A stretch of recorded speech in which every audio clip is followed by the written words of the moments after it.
নমস্কার, আমার আপনজনেরা, রুদ্রবার্তায় আপনাদের সকলকে স্বাগত জানাই। বর্তমানে আমি রয়েছি ন্যাশনাল লাইব্রেরিতে। এখানে একটি বাংলাদেশে হিন্দুদের উপর যে নির্যাতন হচ্ছে তারই বিষয়ে একটি আলোচনা সভা আছে এবং সেখানে আমরা পেয়ে গেছি সুপ্রিম কোর্টের বিখ্যাত লয়ার, যাকে নিয়ে আমাদের রুদ্রবার্তায় প্রোগ্রামও ছিল, মিস্টার সুরজিৎ সাহাকে। তো তার কাছে বেশ কিছু প্রশ্ন আছে, তো সেই প্রশ্নগুলো নিয়ে বলছি। সুরজিৎ দা নমস্কার। নমস্কার। নমস্কার রুদ্রদা। বলছি আপনার কাছে আমার জিজ্ঞাসা সেটা হচ্ছে এই যে হঠাৎ করেই আমরা শুনছি যে ভোটার কার্ড এবং আধার কার্ডের মধ্যে লিঙ্ক করা হবে, ঠিক আছে? তো এই বিষয় নিয়ে আমাদের তো সাধারণ মানুষের কোনো আইডিয়া নেই, তো এই বিষয় নিয়ে যদি আপনি আমাদের আপনজনদের একটু বোঝান, ব্যাপারটা কি? হ্যাঁ, নমস্কার দর্শক বন্ধুদেরকে, আশা করি সকলেই ভালো আছেন। প্রশ্নটা হচ্ছে, ভারতবর্ষের গণতান্ত্রিক পরিকাঠামোকে যদি শক্তিশালী করতে হয় তাহলে দুটো জিনিসের উপর ইমিডিয়েটলি নজরদারি করতে হবে। নাম্বার 1, ভুয়ো ভোটার সংশোধন, and number 2, the more power to the Election Commission of India by amending the Constitution of India.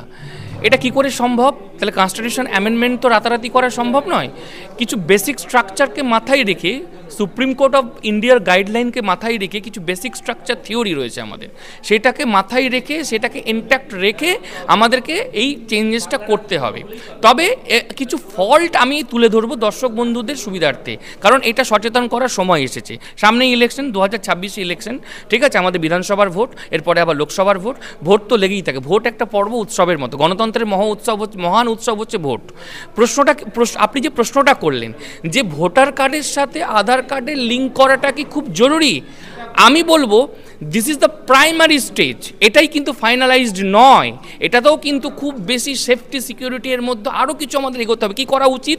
আমি একটু টেকনিক্যাল পয়েন্টে কথাগুলো বলতে চাই, আইটি ইনফরমেশন টেকনোলজির পয়েন্ট থেকে দুটো কথা বলতে চাই, ঠিক আছে?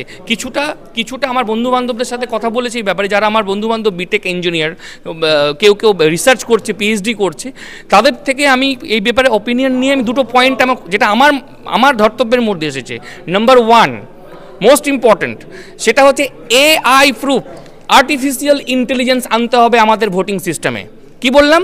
Artificial intelligence, and this is the age of artificial intelligence. We can't ignore AI, because আমরা বলেছি আমরা এখন গ্লোবালাইজেশনের যুগে বাস করছি। No, this is post globalisation. Globalisation অনেক 5 বছর আগে হয়ে গেছে, এখন যেটা চলছে পোস্ট গ্লোবালাইজেশন। তাহলে এখন কি করা দরকার? তাহলে শুধু এই যে আমরা দেখুন প্যান কার্ডের সাথে আধার কার্ড আমাদের লিঙ্ক, আপনারও লিঙ্ক রুদ্রদা, আমারও লিঙ্ক। তাহলে প্যান কার্ডের সাথে আধার কার্ড লিঙ্ক হলো, এতে কি হবে? এতে কিন্তু আমি বেনামি আর জমি কিনতে পারবো না। পারবো কি? পারবো না। Number 1 point.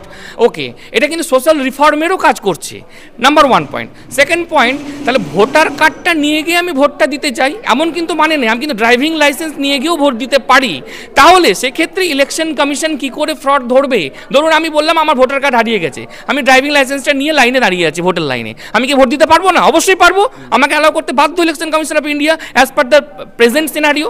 তাহলে প্রশ্নটা তাহলে কি আমি ঘোটালা বন্ধ করতে পারলাম? The answer is no.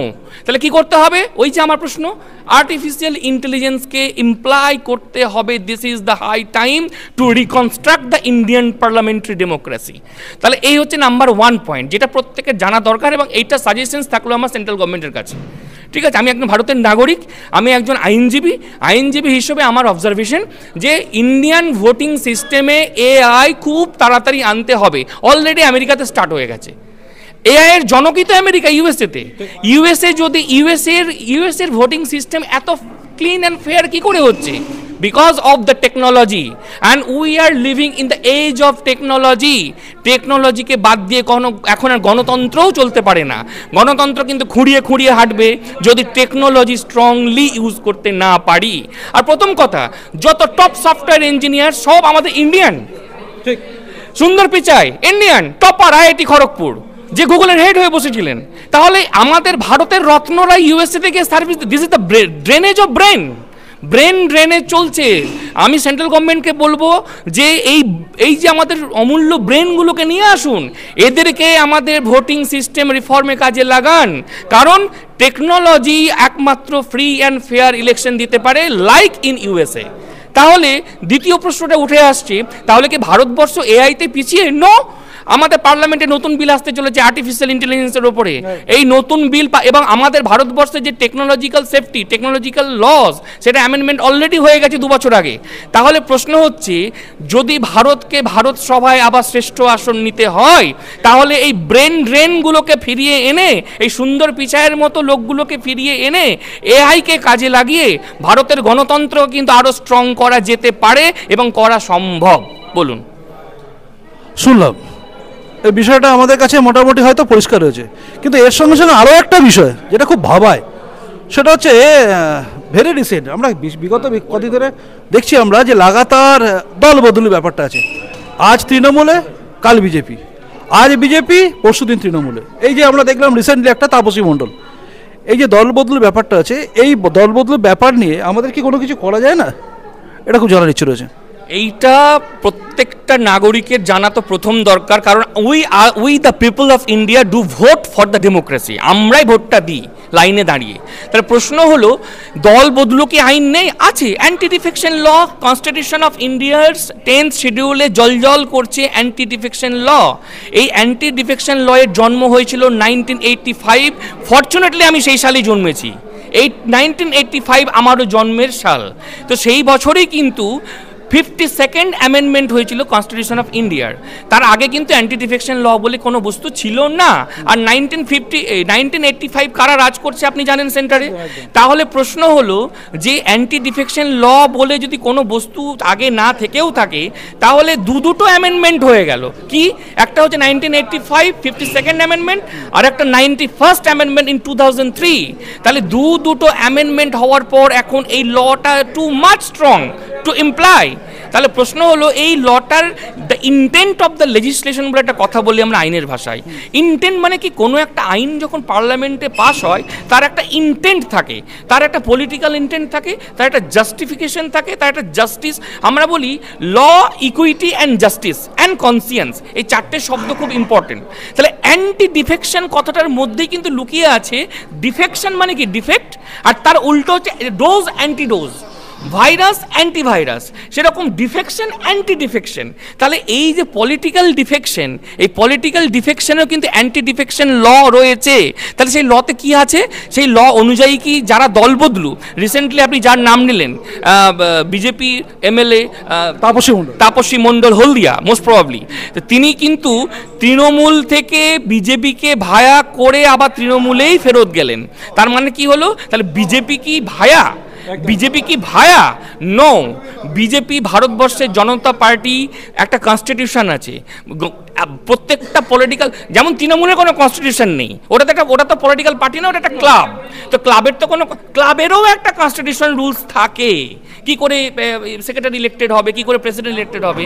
কিন্তু সেই রকম কনস্টিটিউশন লিখিত কোনো সংবিধান তৃণমূল কংগ্রেসের নেই।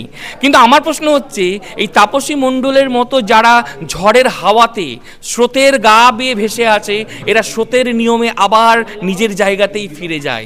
দেখবেন পাখিরা ক্লান্ত হয়ে সন্ধেবেলায় নিজের বাসায় ফিরে আসে। ঠিক তেমন এই যারা দল বদলু, দেখবেন যারা আদর্শ যাদের নেই, যাদের আদর্শের যাদের ধারে না যারা, তারা কিন্তু এই পাখিদের মতোই নির্হারা পাখি হয়ে নিজ ঘরে ফিরে যাবে, ঠিক যেমন তাপসী মণ্ডল ফিরে গেছে। দারুণ বলেছেন কথাটা, নির্হারা পাখি আবার নিরে ফিরে যাবে। আর এটা হয়তো চলতেই থাকবে এবং এই চলতে থাকবে না বলেই অ্যান্টি ডিফেকশন লটা এক্ষুনি ইনভোক করা উচিত। কোথায় করবে? যদি না করতে পারে, আমাদের ক্যালকাটা হাইকোর্ট বসে রয়েছে মহামান্য আদালত, আদালতের কাছে পৌঁছতে হবে। আমি আমাদের লার্নেড, আমাদের মাননীয় শুভেন্দু বাবুকে, আমাদের এলওপিকে আমি নিবেদন করব, আপনি ইমিডিয়েটলি বিজেপি লিগাল সেলকে দায়িত্ব দিন। আমরা করে দেখিয়ে দেব কি করে তাপসী মণ্ডলের অ্যান্টি ডিফেকশন ল দিয়ে কবজা করা যায়। বলুন। দারুণ বলেছেন। তো দেখা যাক আমাদের এলওপি অর্থাৎ শুভেন্দু অধিকারী তিনি কি করেন এই বিষয়টা নিয়ে, কারণ আমরা সবাই অপেক্ষায় আছি। এভাবে তো চলা যায় না যে একজন করে আসবেন, দল বদলাবেন, কর্মীদের মার খাওয়াবেন, আবার তারপর চলে যাবেন অন্য জায়গায়, আর কর্মীরা মার খেতেই থাকবে। খুব ভালো লাগলো আপনার এই পুরো বিষয়টা দেখে। নমস্কার, রুদ্রদা ভালো থাকবেন। আর দর্শক বন্ধুদেরকে আমি তো হোলি শুভেচ্ছা দিতে জানাই, তা দোলের একটু পিছিয়ে লেট শুভেচ্ছা জানালাম। সবাই ভালো থাকবেন, নমস্কার। শুনলেন আপনারা, তা আমরা আপাতত পেয়েছিলাম সুরজিৎ সাহাকে। আজকের মতো এখানেই থাকছি, এরপরে দেখা হচ্ছে। ক্যামেরা আমার সঙ্গে ছিলেন অনিশ।